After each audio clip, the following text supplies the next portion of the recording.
روم علیہ رحمہ کے بارے میں بتا رہا تھا آپ کو کل کہ اصل میں ان کی زندگی کے بارے میں ہم کل کلام کریں گے، لیکن تعارف میں دوں گا کہ محمد ابن حسین، یہ میں نے ان تینوں کے نام لیے، اس کے والد صاحب اور اس کے والد صاحب اور اس کے دادا جو ہے سب علماء مشائخ بڑی بڑی عرفاء ہیں۔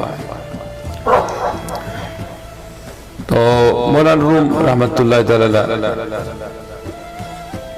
بالکل لڑک پن میں 6 سال کی عمر میں ان کے والد صاحب کو جس شہر میں رہ رہے تھے، ایک روایت خراسان اور کئی شہروں کے سفر کرتے کرتے ان کے والد کو وہ شہر چھوڑنا پڑا تھا۔ کیوں کہ ان کی کرامتیں اور ان کی شان اتنی ملک میں پھیل گئی تھی، اس دور کے بادشاہ کو لگ رہا تھا کہ میری حکومت جو ہے، تخت جو ہے وہ خطرے میں ہے۔ تو پھر 300 مشائخ کے ساتھ، 300 فاضلین کے ساتھ، 300 عرفاء کے ساتھ، جو اس کے طالبین اپنے ہوتے ہیں نا، طالبین خاص، پیر کے پاس کیا پونجی ہوتی ہے، جیسے نبی کے پاس کیا پونجی تھی، اس سے پوچھا گیا آپ کے پاس پونجی کیا ہے؟ تو حضور نے فرمایا صحابۃ کالنجوم فبأی اقتدیتم اقتدیتم، میرے پاس بھی آسمان کی طرح تارے ہیں، وہ میری صحابہ ہیں۔ تو وہ 313 ہی کو لے کے کہاں چلے گئے؟ بدر میں۔ یہ پونجی ہوتی ہے۔ اسی طریقے سے پیر کے پاس پونجی کیا ہوتی ہے معلوم ہے؟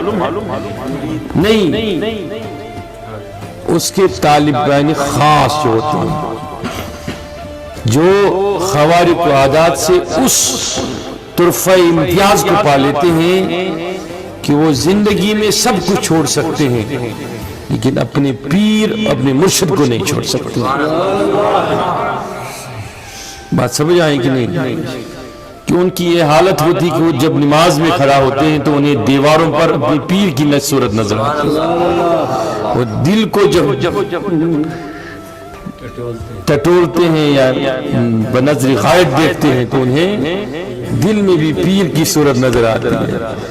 تو وہ جن کو وہ صورت نظر آئے تو یہ سمجھ لینا کہ وہی لوگ عرفاء کے خاص ہوتے ہیں، ولیوں کے خاص ہوتے ہیں، اور وہی ان کی پونجی ہوا کرتے ہیں، یا ایک بہترین استاد کی پونجی اس کے شاگرد ہوتے ہیں، تو یہی وہ کما کے لے جاتے ہیں، وہی ان کے پاس ہوتی ہے۔ تو کسی نے اعلیٰ حضرت کے پیر مرشد سے پوچھا تھا، آل رسول سے، کہ آپ قیامت میں کیا دکھاؤ گے؟ تو وہ کہنے لگا، روزہ حج زکوٰۃ کا نام نہیں لیا، کہا کہ میں احمد رضا کو دکھاؤں۔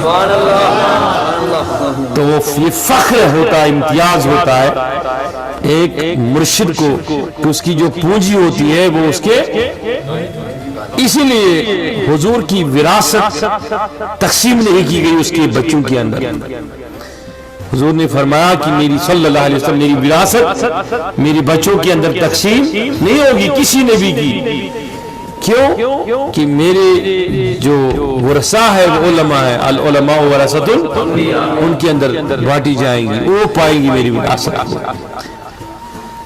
اب یہ ایک الگ مضمون ہے، اس کی طرف نہیں جاؤں گا، کل کی طرح پھر ہم چلے گئے تقدیر کے بارے میں، پھر واپس نہیں آئے، تو سیدھا آ جاؤں گا۔ تو وہ چلے گئے اپنے پیر مرشد کے ساتھ، کتنے لوگ تھے یاد ہے کہ نہیں ہے؟ میرے خیال میں نیند ہے، آپ لوگوں کو سنا چاہتے ہیں کہ نہیں؟ تو کتنے لوگ کس کے ساتھ؟ مولانا روم کے والد گرامی جو عارف باللہ تھے، ولی کامل تھے، اس کے ساتھ۔ تب مولانا روم کی عمر تھی 6 سال یا 5 سال، ایک روایت میں 9 سال۔ تو رستے میں ایک شہر سے گزرے، تو وہ شہر جو تھا وہ مسکن تھا حضرت خواجہ فرید الدین عطار کا۔ فرید الدین عطار سمجھ گئے نا، جو مصنف ہے کس کی؟ تذکرۃ الاولیاء، جس نے کئی کتابیں لکھی، پند نامہ ہے اس کا، نور نامہ اس کا، وحدت منظر وحدت ہے اس کی کتاب، کئی کتابیں۔ اس نے ایک جگہ لکھا ہے فرید الدین عطار نے کہ ہر کی خواہد تا سلامت ماندو از جمیع خلق کرو گردان دو.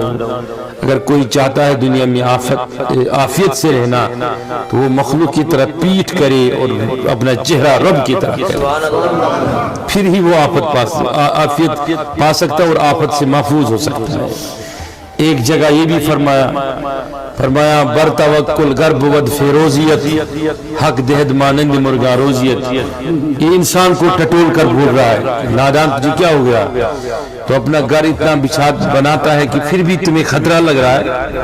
وہ جانور تم نے نہیں دیکھے جو رات کو بیٹھتے ہیں ٹہنیوں پر، گھونسلے نہیں ہوتے. اللہ تعالیٰ کیسا اللہ تعالیٰ ہے کہ وہ پکڑ کے رکھتا ہے، وہ گر نہیں جاتے وہ جانور. کہتا ہے کہ ان کی طرح تمہارا توکل کب ہو جائے گا؟ بر توکل گرب ود فیروزیت حق دہد مانند مرغا روزیت. یہ رات کو اپنی ٹہنی اور گھونسلے میں کچھ جمع نہیں کرتے کل کے لیے، صبح کے لیے کچھ نہیں رکھتے ہیں. تو پھر کیا ہوتا ہے؟ وہ نکلتے ہیں اپنی ٹہنی سے، پرواز جب کرتے ہیں تو بھوکھا واپس کوئی نہیں آتا. تو کہتا ہے کہ جب تمہیں توکل پہ فیروزیت حاصل ہو جائے گی، مکمل کنٹرول پہ توکل پہ آ جائے گا، تو توکل پہ پورا قادر ہو جائے گا. تو یاد رکھنا پرندوں کی طرح اللہ تعالیٰ ہر وہ چیز کھلائے گا پلائے گا کہ آپ جب انگور کے درخت پہ کتنی بھی نگرانی کریں، لیکن جو سب سے دانہ پہلے پک جاتا ہے وہ کوئی نہ کوئی آ کے مرغ یعنی جانور کھا جاتا ہے. یعنی سب سے عمدہ رزق کس کا ہے؟ جانور کا ہے، پرندے کا ہے. کیوں؟ کہ اس کو توکل پہ پوری فتح ملی حاصل.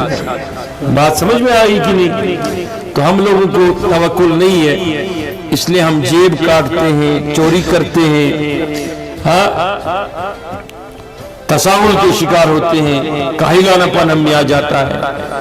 پھر یہ کہتے ہیں کہ کل کیا ہوگا؟ ہم نے اگر زکوٰۃ دی، ہم نے اگر پیسے خرچ کیے رب کی دربار میں، ہم نے اگر وقت دیا تو کل کیا ہوگا؟ پھر میرے بچے کو حافظ بنایا، قاری بنایا، کل یہ کیا کرے گا؟ کل یہ کیا کھائے گا؟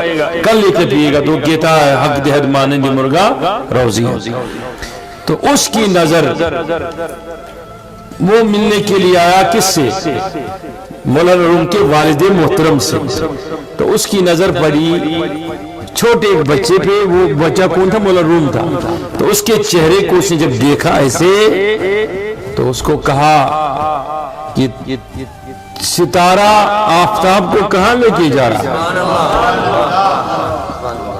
تو اس کے والد صاحب پلٹے. کہا کس کے بارے میں بات کرتے ہیں؟ کہا آج لگ رہا کہ آسمان اول کا جو آفتاب ہے وہ نیچے اترا ہے، اس کی حفاظت کر لینا جب تک کہ وہ اوپر کے آسمان کو اپنے انوارات سے تجلیات سے روشن نہ کرے. وہ تب 6 سال کا تھا، 5 سال کا تھا، 8 سال کا. یہ عرفا کی نظر ہوتی ہے، یہ یوں ہی کوئی چیز کسی میں نہیں آ جاتا. تو اس پہ مولانا روم نے بعد میں لکھا ہے نا کہ ہیچ چیزیں خود بخود پیدا نہ شد، ہیچ آہین خود بخود تیگی نہ شد، مولوی ہرگز نہ شد مولائے روم تا غلام شمس تبریزی نہ شد. تو کہیں چیزیں اس سے لکھی. تو کہنے کا مقصد ہے کہ جب وہ چلا گیا وہاں سے، پھر مولانا روم ایک بڑے عالم بن گئے. کل ان کی زندگی میں بات کریں گے، لیکن آج تو تعارف دے رہا. کل یہ تعارف چھوٹ گیا تھا کیونکہ وہ وقت نہیں تھا تو میں مسئلہ دیا گیا. تو پھر بڑا عالم ہو گیا، مفتی بھی ہو گیا، فتویٰ لکھنے لگے، محدث ہو گیا، صحیح بخاری اور مسلم کا درس دینے لگا، یا اس زمانے کی کتابیں جو معروف تھی ان کا درس دینے لگا. اس کے بعد وہ واعظ و نصیحت کرنے لگا، پند میں ڈوبا، لوگوں کو سمجھانے لگا، خانقاہیں بننے لگی، مدرسے آباد ہونے لگے اس سے. تو پھر کیا ہو گیا کہ ایک عارف باللہ تھا، وہ تھا مجذوب قسم کا. مجذوب سمجھتے ہیں نا؟ مجذوب کس کو کہتے ہیں؟ نہیں، دیوانے کو مجذوب نہیں کہہ سکتے. مجذوب اس کو کہتے ہیں کہ جس کے اندر جذب کرنے کی صلاحیت ہے، جس کے اندر جذب کرنے کی صلاحیت ہو کہ جذبات اس کے ہاتھ سے نکل جائیں اور جذبات کے پیچھے جو چیز ہے وہ اپنے اندر وہ جذب کر لیتے ہیں. جو اپنے آپ پر قابو نہ رکھ پائے، طاقت نہ رکھ پائے اور کچھ بھی کر سکے، اس کو عرف عام میں مجذوب کہتے ہیں۔ اب میں آپ کو کہتا کہ دور رسول میں بھی ایک مجذوب ہوا کرتا تھا۔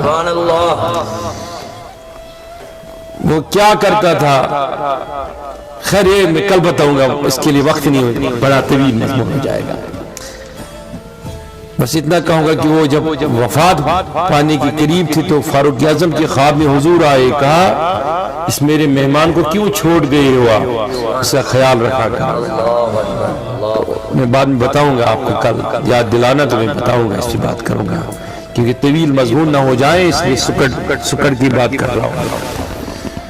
تو بتانے کا مقصد یہ ہے کہ جب یہ عالم ہوئے لوگ، بڑے بڑے اجلہ مفسرین اس سے فیض پانے لگے، سیکھنے لگے، ان کے فتوے عام ہو گئے، یہ بہت ہی بڑے مفسر ہو گئے، مقرر ہو گئے اور عمدہ قسم کی کتابیں لکھنے لگے۔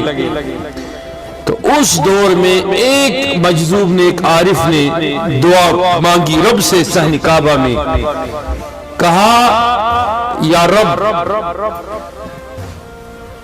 میں چمکنا چاہتا ہوں، لیکن میری چمک کے لیے تو سانچہ دے دے جس سے میں ظاہر کر دوں، یا رب تیرے عشق کے نظارہ، یعنی کہ میں کسی کامل مرید کے تلاش میں، شاگرد کے تلاش میں ہوں، کوئی عطا کر ایسا جو میرا، جو دل میں میرے راز ہے، راز عشق ہے، عشق کی وہ سرمستیاں ہیں جن کا تحمل کوئی کر پائے، ایسا کوئی شاگرد ہو تو رب بھیج دو اس کو میرے پاس، یا مجھے امر کر دو میں اسے دور نہیں جاؤں گا۔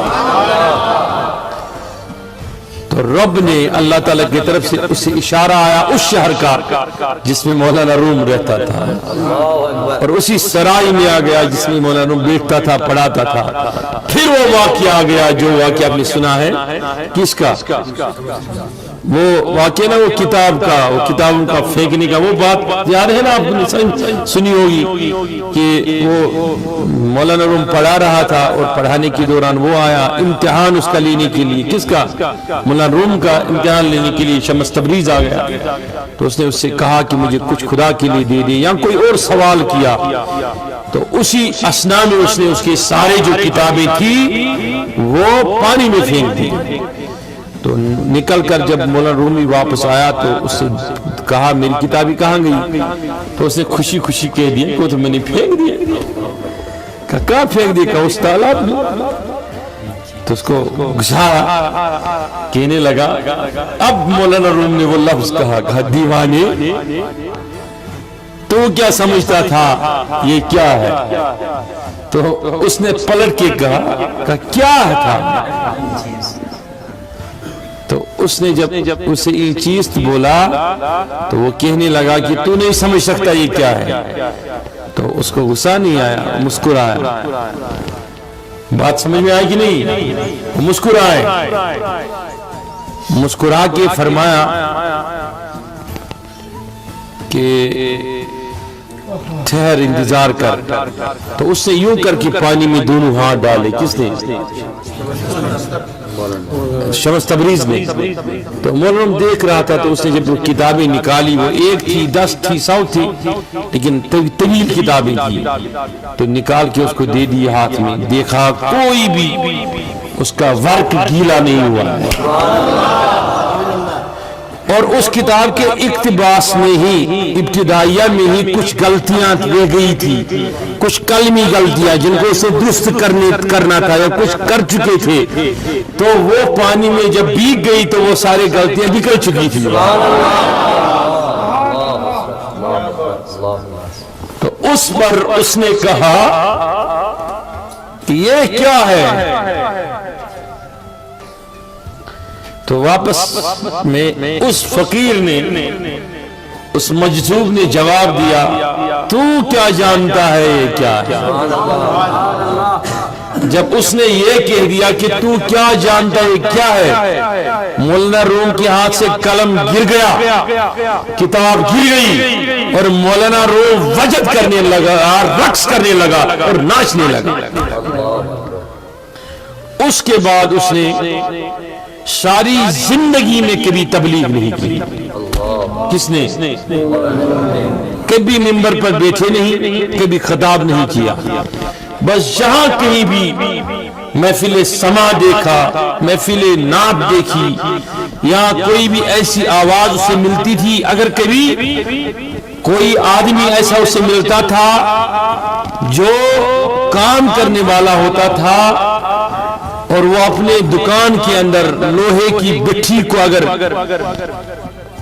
اس اپنا جو اوزار ہوتا ہے دبانے کا یا بجانے کا، جس سے لوہے کو پگھلاتے ہیں یا لوہے کو کوٹتے ہیں، اگر اس کی آواز بھی ٹھک ٹھک وہ سنتا تھا مولانا روم، تو میلوں دور اس کو وجد آ جاتا تھا، وہ ٹھک ٹھک سے بھی وجد آتا تھا۔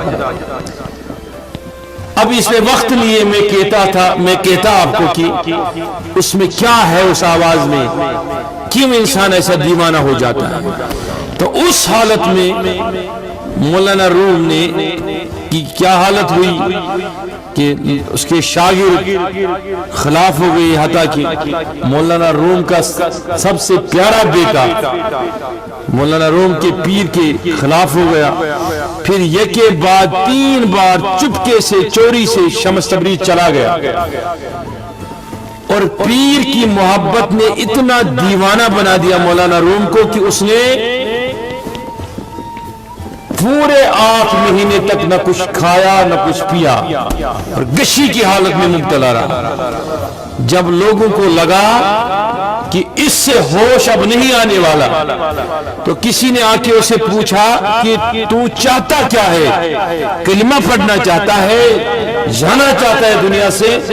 تو اس نے ایک ہی لفظ کہا کہ شمس تبریز چاہتا ہے۔ تو جو اس وقت پونجی تھی ادھر 700 سرخ سونے کے سکے، جنہیں آپ آج کیا کہو گے، سونے کے پاؤنڈ کہیں گے یا کچھ کہیں گے، وہ سونے کے سکے جمع کیے گئے، ایک خط لکھا گیا، اور 300 علماء کا ٹیم گیا، اور انہوں نے شہر شہر ڈھونڈا، اور شمس تبریز جی کو پا کر پیر پکڑ لیے کہ ہمارے پیر کے لیے ایک بار آ جاؤ، اسے دیدار دو۔ شمس تبریز نے کہا کہ سونے کے سکے پھینک دو، مولانا روم کا پیغام ہی میرے لیے کافی ہے۔ تو پلٹ آیا، پھر نزدیک آیا، قریب ہوا، مولانا روم ترتازہ ہوا، پھر اس کے دشمن ہو گئے، پھر شمس تبریز بھاگ گئے، پھر اس کو بلایا، پھر بھاگے، 3 بار ایسا سلسلہ ہوا۔ تو بالآخر کہتے ہیں کہ شمس تبریز کو آخری بار وہ بھاگ گئے، اور اسی حالت میں اسے شہید کیا گیا۔ اور شہید کرنے میں تواریخ کے جو سکہ راوی ہے، ان کے کہنے کے مطابق کہ جس نے تلوار چلائی وہ مولانا روم کے ہی صاحبزادے تھے، کہ اب وہ نہیں چاہتے تھے اپنے باپ کو کھوئے، اتنے بڑے عالم دین کو۔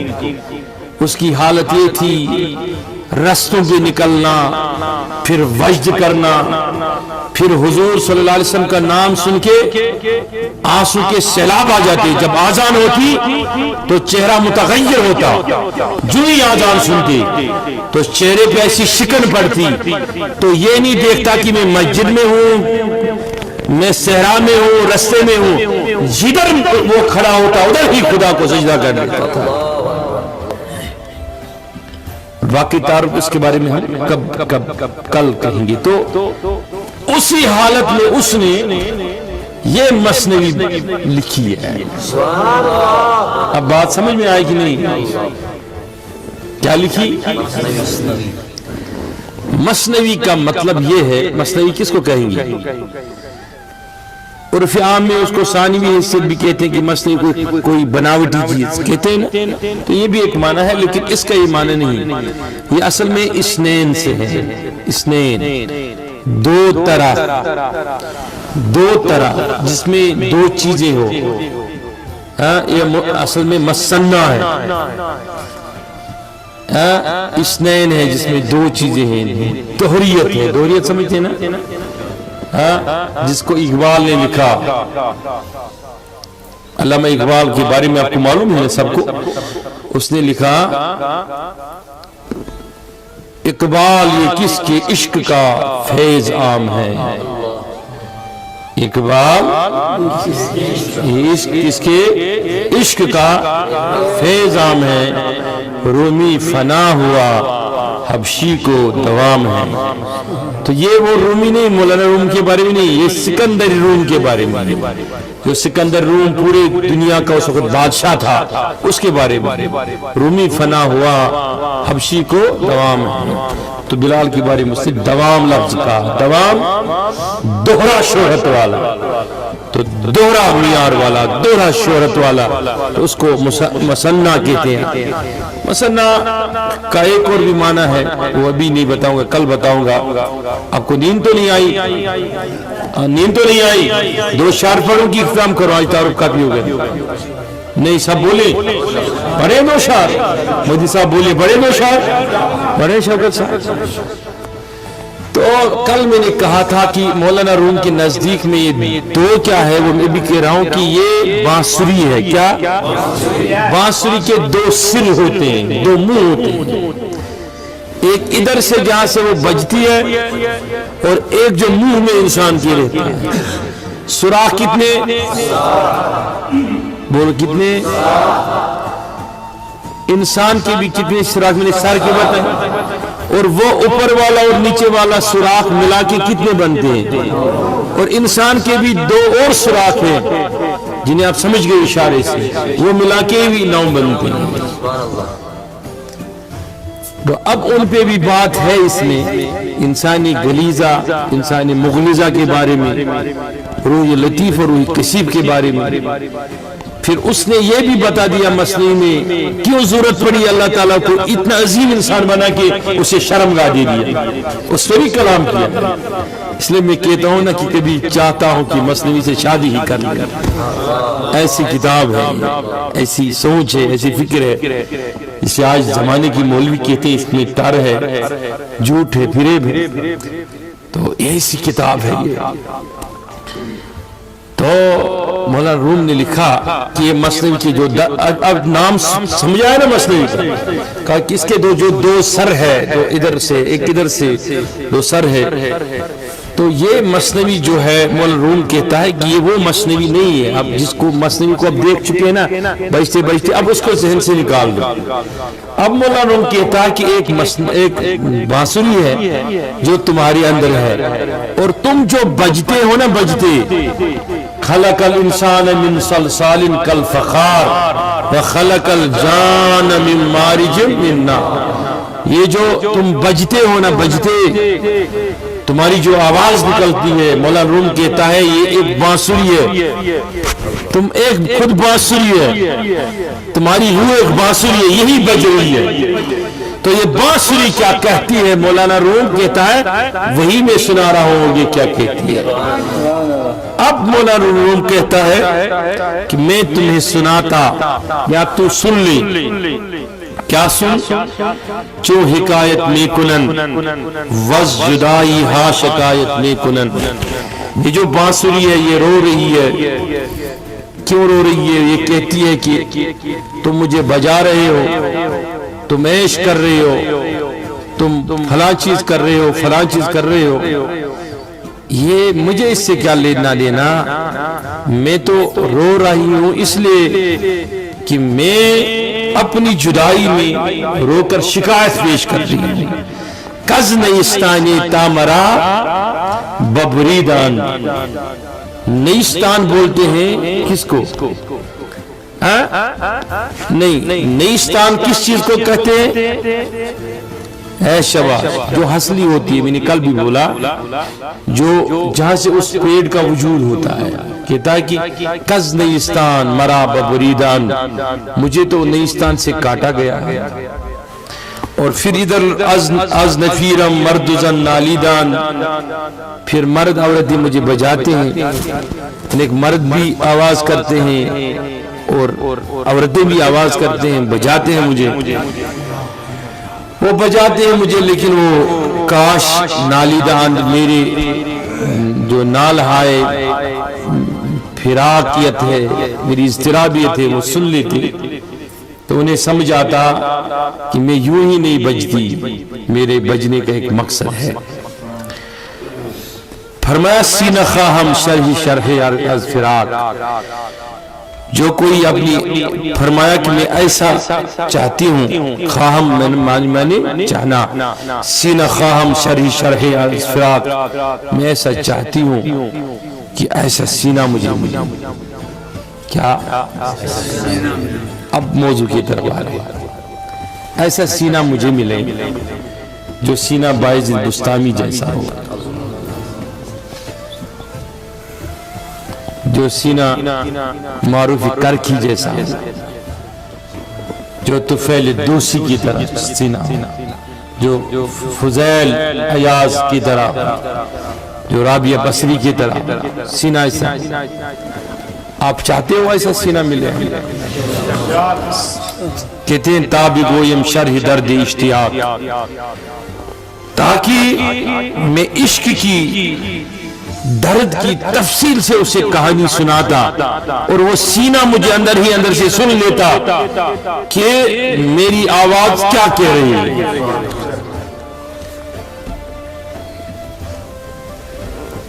کہتے ہیں کہ مولانا روم سے شمس تبریز نے پہلا یہی سوال پوچھا تھا، امتحاناً یہی سوال پوچھا تھا کہ آپ کیا کہتے ہو بایزید بسطامی کی اس حالت کے بارے میں جس میں اس نے سبحان ما عظمت شانی بھی کہا،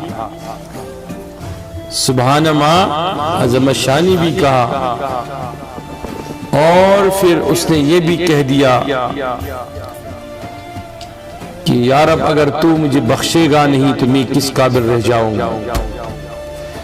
تو اس پر مولانا روم نے اس جواب دیا اپنے پیر مرشد کو، کہا کہ بایزید بسطامی میں روحانیت میں، ولایت میں ایک ہی جگہ رہ گئے، اس سے طاقت نہیں ملی آگے بڑھنے کی۔ کس کے بارے میں؟ بایزید بسطامی کے بارے میں کہا اس سے آگے بڑھنے کی طاقت نہ ملی، اور وہ وہی بھی اظہار کر گیا اس چیز کو جو اسے کرنا نہ چاہیے۔ بات سمجھ میں آئی کہ نہیں؟ یہ عرفہ کے مقامات ہوتے ہیں، کوئی آگے کی بات کرتا ہے، کوئی پیچھے کی بات کرتا ہے، کوئی آگے کی بات کرتا ہے، کوئی پیچھے کی بات کرتا ہے۔ تو اس میں یہ نہیں کہنا کہ کسی عارف کا مقام کم ہے، کسی عارف کا مقام، سمجھ گئے بات کی میں سمجھاؤں؟ پھر میں کشمیری میں آپ کو مثال دے دوں، بات سمجھ میں آئی کہ نہیں آئی؟ سمجھ میں نہیں آئی تو سمجھیں۔ ہمارے ہاں ایک معروف صوفی شاعر ہے، اس نے لکھا ہے کشمیری میں، منم امروز یارب بے وسیلہ سچکنا بے وسیلن ہند وسیلہ کرکھنا ناگہانی نارس میں گلزار بپاس شاہی ابراہیم خلیلہ۔ تو شروع نہ سر نہیں سمجھ، اس کے آگے اس نے بہت لکھا ہے، تو ایک شعر میں لکھتا ہے وہ، انا طاقت ہے کا موسیٰ بکتبو، انا طاقت ہے کا موسیٰ بکتبو، یعنی کہ ونا پنسمان بچید موسیٰ سکاجی چھگو متصور تورس از تجلہ منم امروز یا ربی وسیلہ۔ اسی کشمیری میں ایک اور شاعر ہے، اس نے یہ لکھا، سوسن صدر سن محید کیا زانی ان سہل چھا مانی بوزن تزانن گاٹے لی۔ پھر اس سے آگے اس نے لکھا، میں سبدم اورے ندا بسبدس این موسیٰ۔ وہ کیا کہتا ہے؟ انا طاقت ہے کا موسیٰ دپت بو چھگومت سور تورس از تجلہ، یونا میں سبدم اورے ندا بسبدس میں وش نور تجلہ دتم پائی زلجلل، یعنی کہ میں نے نور تجلہ بھی دیکھا اور اللہ تعالیٰ نے مجھے کہا کہ دیکھ لو۔ اب وہ تمنا کر رہا ہے کہ بحکامنت موسیٰ پانس۔ یہ عرفہ کے مقامات ہوتے ہیں جو انہوں نے ہر مقام پہ کلام کیا، لیکن اس سے کسی عارف کا مقام کم یا زیادہ نہیں ماننا چاہیے۔ کوئی کہے گا کہ میرا پیر یا فلاں ہی عارف ہے وہی بلند ہے، عرفا ہوتے ہیں جن کا تعلق رسول کے ذات کے ساتھ ہو جاتا ہے، رب کے ذات کے ساتھ ہوتا ہے، انہیں اپنی نگاہ یا گندی سوچ سے کبھی توڑنا نہیں چاہیے، بلکہ یہ کہنا چاہیے جو عاشق ہوتا ہے وہ یا رب کا ہوتا ہے عاشق یا رسول کا عاشق ہوتا ہے، اس میں کمی یا زیادتی نہیں نکالنی چاہیے، بس یہ سمجھنا چاہیے عاشق ہی ہے، بس اتنا سمجھ لینا چاہیے کہ کسی کو یہ سیب کا جو جوس ہوتا ہے بھا جاتا ہے، پسند آتا ہے، بات سمجھ آئے کہ نہیں؟ اب مجھے کوئی کہے کہ آپ پی لیجئے ایپل جوس ہے، میں اسے کہتا ہوں مجھے پسند نہیں، وہ کہتا ہے مجھے سنترے کا جوس پی لو، اسے کہتا ہے یہ بھی پسند نہیں، پھر کہتے تمہیں کون سا جوس پسند ہے، میں اس کو کہتا ہوں کہ مجھے پائن ایپل کا جوس پسند ہے یا انار کا جوس پسند ہے۔ اب جسے جو چیز پسند ہے اس کو لے لو، لیکن یہ انار جوس پینے والا کبھی یہ نہ کہے کہ سیب کا جوس اچھا نہیں ہے، پھلاں جوس اچھا نہیں ہے۔ اسی طریقے سے عرفاء کے اندر تخصیص کر کے یہ جو مفتن سوچ ہوتی ہے اس کو پیدا نہیں کرنا چاہیے، بلکہ اس میں یہ سمجھنا چاہیے ہر عارف ہوتا ہے، لیکن وہ عارف ہونا چاہیے، وہ عارف عادل ہونا چاہیے انشاءاللہ۔ تو آخری 2 منٹ ہے، لے لیے تو میں نے 15 منٹ۔ بھائی آپ ایسے کرتے ہو کہ مجھے جلانے کے لیے کھڑا کرتے ہو، آنکھ تو لگاتے ہو، ادھر وہ منظور بیٹھ کے مجھے پھر اشارہ کرتا ہے تو مر جا، یہ سولی ہے، یا چڑھاؤ مرتے تک نیچے مت اتارو، یا چڑھنے مت دو مجھے۔ تو یہ ایک ایسا سبق ہے، پھر ہم شروع کرتے ہیں پھر چھوڑتے ہیں، پھر شروع کرتے ہیں پھر چھوڑتے ہیں، تو اس میں لطف نہیں ہے۔ تو لیکن میں وہ 2 شعر ختم کر کے ہی انشاءاللہ آپ کو چھوڑوں گا، ٹھیک ہے؟ کیونکہ آج تو یہ نصیب تمہیں ملا، پتہ نہیں زندگی میں کب نصیب ہوگا۔ آپ بھی کیا کرتے ہیں کہ یوں عام حالت میں مجھے ملنے کے لیے آتے تو 2 منٹ نہیں ملتی، آپ کو 1 منٹ ملے، تو آج ہم ملے ہیں نا، تو جدا کیوں ہو رہے ہیں جلدی؟ تو کہنے کا مقصد یہ ہے، تو وہ کہتا ہے پھر کہ ہر کسے دور مانند از اصل خیش، کہتے ہیں جو کوئی اپنے اصل سے دور ہو جاتا ہے، وضاحت نہیں کروں گا، بس جو کوئی اپنے اصل سے دور ہو جاتا ہے، باز جو ید روزگاری وصل خیش، تو وہ اپنی وصل کا زمانہ پھر تلاش کر لیتا ہے۔ جیسے کسی کو تہاڑ جیل میں ڈالا، کسی کو کسی جیل میں ڈالا، یا ایک ملک سے دوسرے ملک میں اس کو لے گئے، تو اس کی تمنا جب پوچھی جائے گی وہ کیا کہے گا؟ میں اپنے ملک میں جانا چاہتا ہوں۔ ارے اب میں پوچھا تھا کہ مجھے کیا کہنا ہے، تو اب مولانا کہتا ہے کہ یہ جو روح ہے نا، اسے جب پوچھتے ہیں کہ تو کیا بانسری، تو کیا کہتی ہے، کیا چاہتی ہے تو یہ کہتی ہے ہر کسے ازن خود شد یار من وزدرون نجوست اسرار من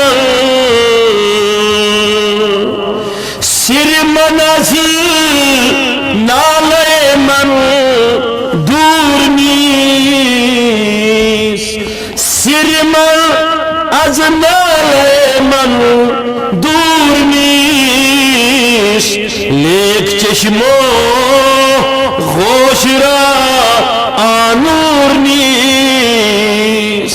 نعرہ تکبیر، نعرہ رسالت، نعرہ حیدری، حیدری، لیک چشمو غوش را آنور نیس۔ پھر کہتا ہے تنز جا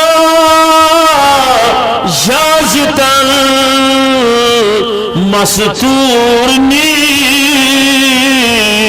لے کسرا دیده جا دستور نیست.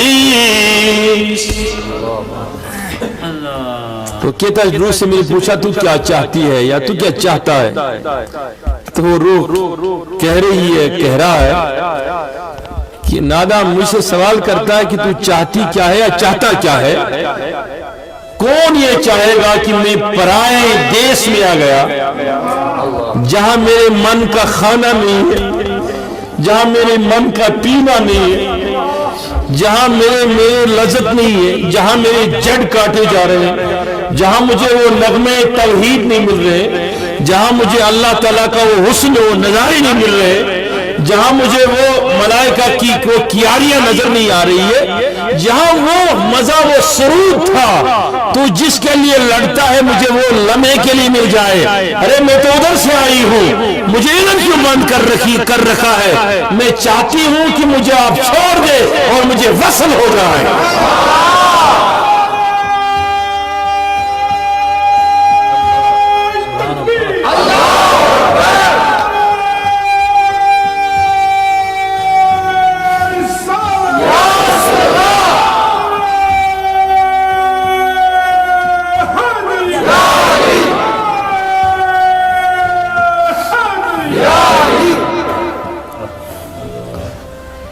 وہ کہتی ہے تجھے کیا ہو گیا؟ مجھے اپنے من کے موافق تو یار بنا لیتا ہے.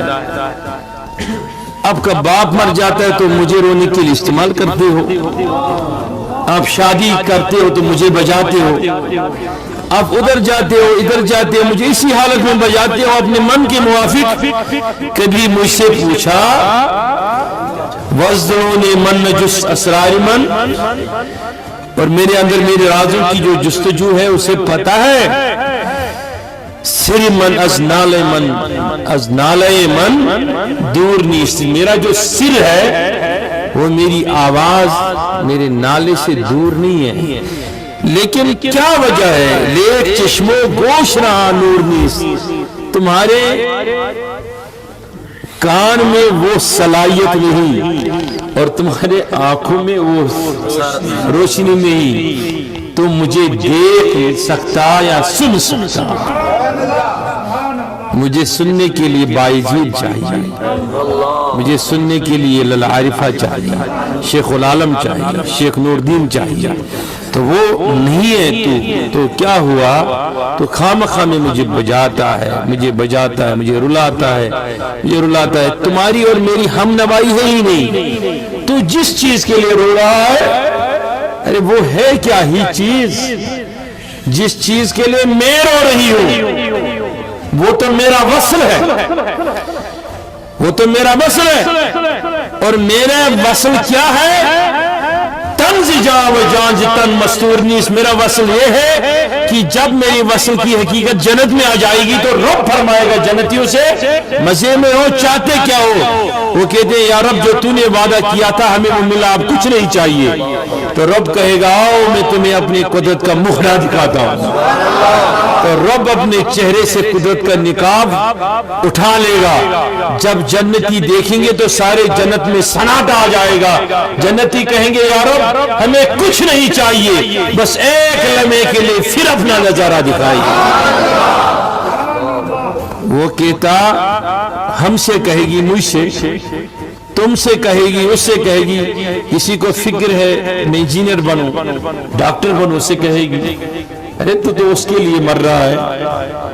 اور اگر اس شوکت صاحب سے کہے گی، مجھ سے کہے گی تم تو رسول کے لیے مر رہے ہو، خالی اس کے لیے نعتیں پڑھ رہے ہو. وہ رسول بھی جس خدا نے بنایا ہے یہ تو اس رسول کے حال کا حال ہے جس کو ایک لمحے کے اندر اس نے بنایا. اب اس کا حال کیا ہوگا جس نے رسول کو بنایا؟ تو یہاں فرمایا تنزجا وجازتن مستور نیست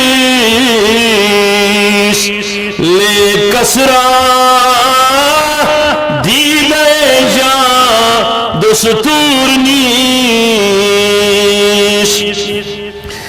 کسی کے لیے میں آپ کو دکھاتا، کیونکہ میں تنز جاں و جانز تن مستور نیس، میں آپ کے اندر ہی ہوں، مجھے کہتی ہے، چلو مجھے مت مخاطب کر لو، اس سے کہتی ہے، اس سے کہتی ہے، اس سے کہتی ہے کہ میں تیری اندر بج رہی ہوں نا، میں تیری اندر بج رہی ہوں، تجھے ہو کیا گیا؟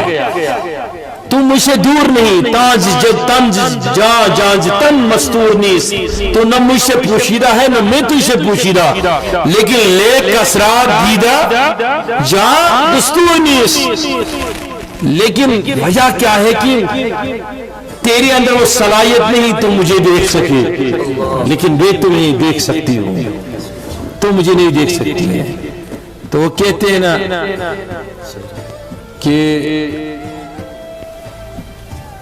کسی نے، ایک عورت آئی جنید بغدادی کے سامنے، بس ایک عورت آئی جنید بغدادی کے سامنے اور کہنے لگی حضرت مجھے ایک مسئلہ ہے، کہا کہہ دو، کہا نہیں الگ میں بتانا چاہتی ہوں، تو کہا پھر بتا دو، سب کو نکالا تو جنید بغدادی نے پوچھا کیا ہے تیرا مسئلہ؟ تو وہ پردے میں تھی،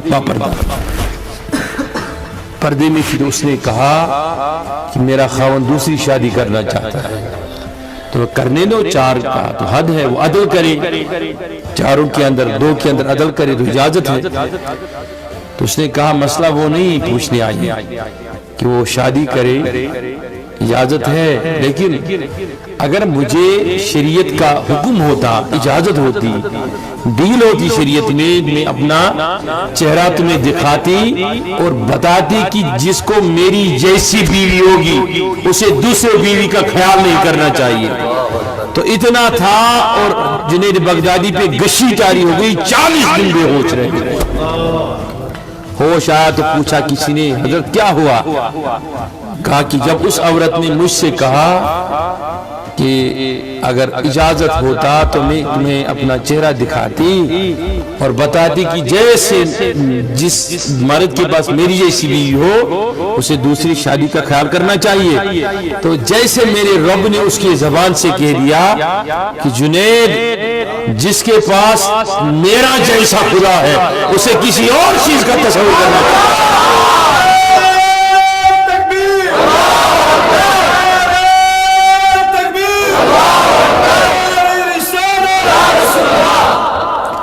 تو اس لیے یہ بانسری کہتی میں تمہیں دکھاتی، لیکن لے کسرا دیدہ جان دستور نیس، کوئی جان کو نہیں دیکھ سکتا ہے، کوئی جان کو نہیں دیکھ سکتا ہے۔ اب اعلیٰ حضرت نے بھی جان کو تعبیر کیا حضور کی ذات کے ساتھ، نہ نظر آنے والی شے، اسے کہا نا جان ہے جان کیا نظر آئے، کیوں ادو گردے گار پھرتے ہیں، اللہ اکبر۔ اسے کہا میں تمہیں دکھاتی، تو آخری شعر پڑھیں گے، فرمایا آتش است ای بانگ نائی و نیست باد، ہر کیا آتش ندارت نیست باد، آتش عشق اصل کامل نہیں فتح، جوشش عشق اصل نہیں فتح۔ اور آخری شعر میں نے سنا آپ کو، اور اس کے بعد ہم انشاءاللہ کل پڑھیں گے، اس کو ادھر سے یاد رکھنا، لیکن ایک بات ضرور اب سنا کے جاؤں گا میں۔ تو یہ جو روح ہمارے اندر ہے نا، ہمارے اندر ہے کہ نہیں ہے؟ کون کون مانتا ہے کہ میرے اندر روح ہے نہیں تو پھر انسان زندہ کیسے رہے؟ تو یہ روح جب سے اندر داخل ہوئی تب سے روز چاہتی کہ میں نکل جاؤں۔ کیا میں نے کل بولا تھا نا آپ کو، کچھ لوگوں کے نام مٹتے نہیں ہیں، وہ نام کر ہی لیتے ہیں روحوں کی، کل بتایا تھا نا، وہ نام کر لیتے ہیں۔ پھر کچھ لوگ، یہ عظیم بات ہے، سننا چاہتے ہو کہ نہیں؟ کچھ لوگ اس بانسری کی آواز کو سن سن سن سن لیتے ہیں اور وہ اندر چلے جاتے ہیں. نہیں سمجھائی بات. میں نے کہا نا صرف نہ استان در زیر بم پاش اگر گویم جہاں پر ہم زمان بولا تھا نا کل میں وہ صرف نہا کے بارے میں بولا تھا. تو یہ بانسری جب اس کو بار بار کہتا ہے سناتی ہے یا سناتا ہے تو وہ اس کو سن سن کے اندر چلا جاتا ہے. کچھ لوگ اندر چلے جاتے ہیں. جسے اقبال نے کہا اپنے من میں ڈوب کر باجا سراغی زندگی تو اگر میرا نہیں من تو اپنا ہی من. تو جو اندر چلا جاتا ہے تو وہ اس پر ان کی ملک حاصل ہو جاتی ہے. کن کی؟ جو دو چیزیں تنز جان جانج تن مستور نیس تو وہ دونوں کی ملک ہو جاتی ہے. ایک رابطہ اندر سے ہو جاتا ہے. اب سنیے میری بات. بانسری میں مولانا روم نے کہاں سے آئی ہے؟ نیستان سے. اور نیستان اس نے کہا وحدت کا دریا. اب جب انسان اس کے اندر چلا جاتا ہے یکسان کے ساتھ وہ اندر سے نغمہ کرتی رہتی ہے اور وہ انسان وہ نغمہ سننا شروع کر دیتا ہے. پھر وہ اوروں کو سناتا ہے. اس کو یا اس کی غزل بن جاتی ہے یا اس کو اس کا سر بن جاتا ہے. یا جیسے غوث اعظم نے فرمایا درست علم حتی صرت قدبن ونلدو سادن من مولا الموالی رجالی فی ہوا جرم سیامن وفی ظلم اللیالی کلوالی. تو جب وہ اندر چلا جاتا ہے وہ سن لیتا اندر کی جو اس کو ادھر سے کنٹینیو مراسلہ وہ کرتی رہتی ہے وہ بانسری. تو جب وہ بانسری سناتی رہتی ہے وہ سنتا رہتا ہے. تو کسی کشمیری شاعر نے کہا اس نے کہا اچھو سچ یم سخن بوز کنو سچ وچھنے روز. کیا اچھو سچ یم سخن بوز کنو سچ ونن گوس کنو سچ یم سخن بوز اچھو سچ وچھنے روز. اب آ گئی وہ بات کہ جانج تنز جان مستور نیس. آپ بانسری کی اس آواز کو کان سے سن نہیں سکتے, اس کو آپ آنکھ سے دیکھ سکتے, لیکن وہ یہ آنکھ نہیں ہے. اور جس کان سے آپ اس کو یہ دیکھ سکتے ہیں وہ کان یہ نہیں ہے. غوث پاک نے اس لیے فرمایا شفت من هذا الاذنين وارتداءه باللسان وزره ظاهرة عينين. تو اس نے کہا ان کانوں کو موڑ لے, بند کر لے. تو آخری بات جب اسے وہ ملتا ہے ادھر کی صدائیں شروع ہوتی تو وہ اندر چلا جاتا ہے. تو کچھ لوگ ایسے ہو جاتے ہیں وہ کبھی اس بانسری کو روح کو اندر سے بجاتے ہیں اور کبھی باہر نکال کے بجاتے ہیں. نہیں سمجھے بات کو؟ یعنی کہ وہ روح کو باہر بھی نکالے تب بھی ان کی موت نہیں ہوتی ہے. اصل میں آپ سمجھتے نہیں میری بات کو. کہتے ہیں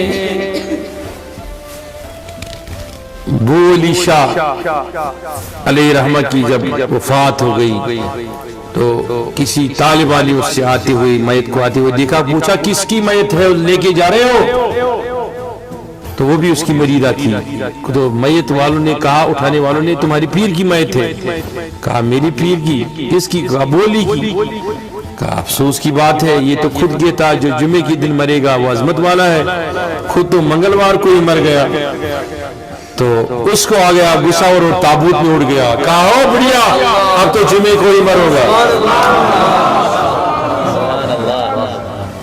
تو نیچے سے اپنے طالب نے کہا حضرت شریعت کا تو پاس کر. اس نے کہا چلو سو جاتا ہے. بات سمجھ میں آئی؟ تو وہ کبھی اس بانسری کو باہر نکال کے بجاتے ہیں, کبھی اندر بجاتے ہیں, کبھی اس کو قید رکھتے ہیں, کبھی آزاد کرتے ہیں, کبھی رک کے اس سے باتیں کرتے ہیں, کبھی چھوڑ کے اس سے باتیں کرتے ہیں. بات سمجھ میں آئی کہ نہیں سمجھ میں آئی؟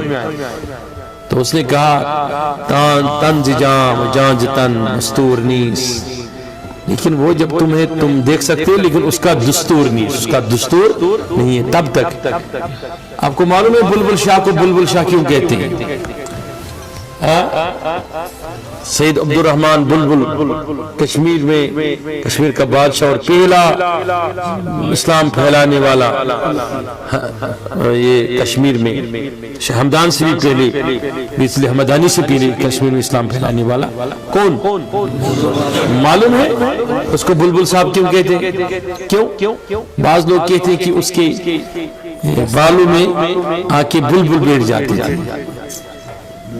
بلکہ حقیقت اس کی یہ ہے کہ میں نے اپنے عرفاء سے سننا ہے اور یہی حق ہے کہ وہ ایک روز بیٹھے تھے اور بیٹھ کر وہ اسی بانسری کے ذکر میں ماہو تھے۔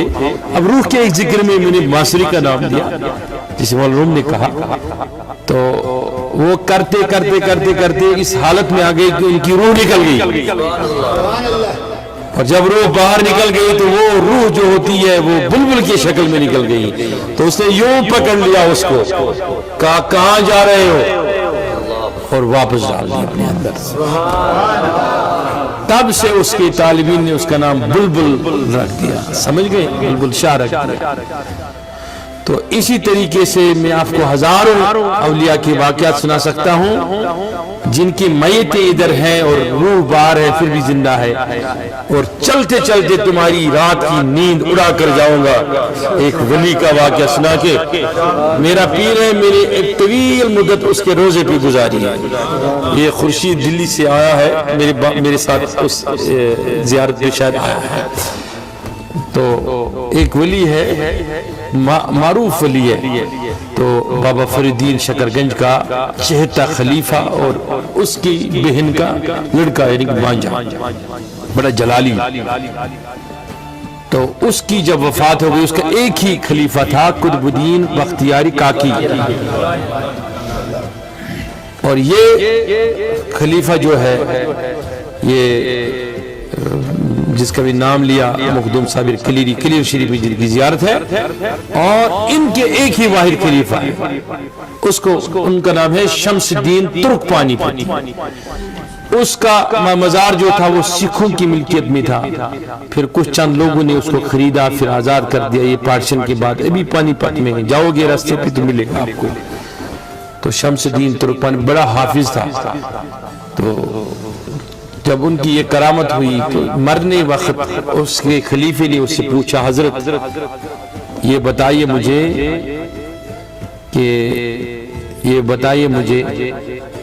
کہ ایک سوال ہے آپ سے کہ یہ فنا کیا ہے اور بقا کیا ہے، سمجھ گئے میری بات؟ تو اس نے کہا کہ وقت آئے گا تو بتا دینا۔ پھر کچھ دن گئے تو وہ خلیفہ جو تھا وہ فوج میں نوکری کرنے لگا۔ پھر وہ جب اس نے کہا کہ جب آپ سے کرامت صادر ہو جائے گی تو میری اس روز موت ہو جائے گی، تو اس دن وہ واپس آیا، کہا کرامت صادر ہوئی، کرامت بتاؤں گا تو ٹائم چلا جائے گا۔ تو جب وہ واپس آیا تو اس نے دیکھا کہ اللہ اکبر، پھر مرشد کی میت ہے اور پتہ نہیں کون اس کو غسل دے رہا ہے اور کون کفن پہنا رہا ہے، اور کوئی پاس میں نہیں ہے۔ تو لوگوں کے اندر ایک آواز ہو گئی، لوگ جمع ہو گئے جنازے کی نماز کے لیے۔ تو اس نے پوچھا تھا اپنی زندگی میں کہ اگر آپ کی وفات ہو جائے گی تو جنازہ کون پڑھائے گا؟ کہا کہ کوئی نہیں پڑھائے گا، وہ آدمی خود آئے گا پڑھانے کے لیے۔ تو پھر جب دن بھر ایسی میت رہی، کوئی پڑھانے کے لیے نہیں آیا، مغرب کا وقت قریب ہوا تو کوئی گھوڑے پہ سوار آیا نقاب پوش، اور اس نے کہا لوگوں صفی درست کرو، میں نماز پڑھاؤں گا جنازے کی۔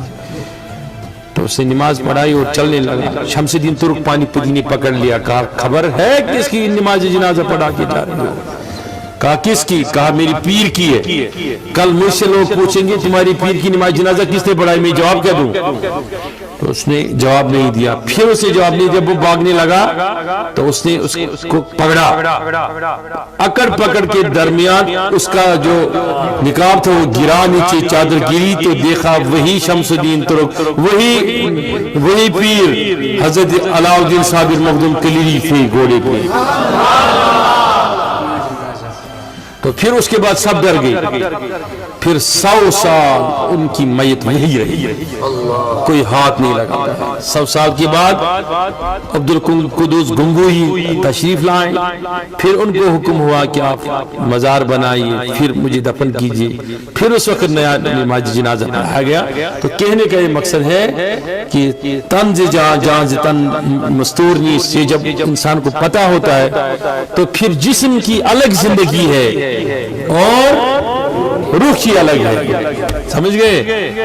پھر جسم بھی فنا نہیں ہے اور پھر روح بھی فنا نہیں ہے. اس پر ہم انشاءاللہ کل بات کریں گے, اللہ تعالیٰ سے دعا مانگیں گے اور آپ کو بتائیں گے کل کی روح کو کیسے پکڑ سکتے ہیں. اللہ تعالیٰ سے دعا ہے پروردگار دین اس بوجھ عمل کرنے توفیق, پروردگار سائیں روز کر قبول, نواز پلے رحمت سے سائیں دل کر منور, سائیں دل کر معطر, سائیں دل کر معطر. معرفت خطر شید ضروری آسا کام کت کرنی, کام کھون, کام شنگون. تو احترامی کا بناس بنا پانین دیوان, پانین پروان, پانین مستان. پروردگارہ معرفت کراتا, سائنین دلچن چشمن نگاش, سائنین کوٹھن تھا ہوش. پروردگارہ اس تھا زند سلامت, تھیز ایمان سان, تھیز رشت ہدایت شان. پروردگار عالمین اعتقاب بناو سانی خطر, پروردگارہ سانین ذریتن خطر, سانین بستین خطر, باعث رحمت سکون معرفت. وصلی اللہ تعالی وسلم علی خیر خلقہ محمد وعلی آلہ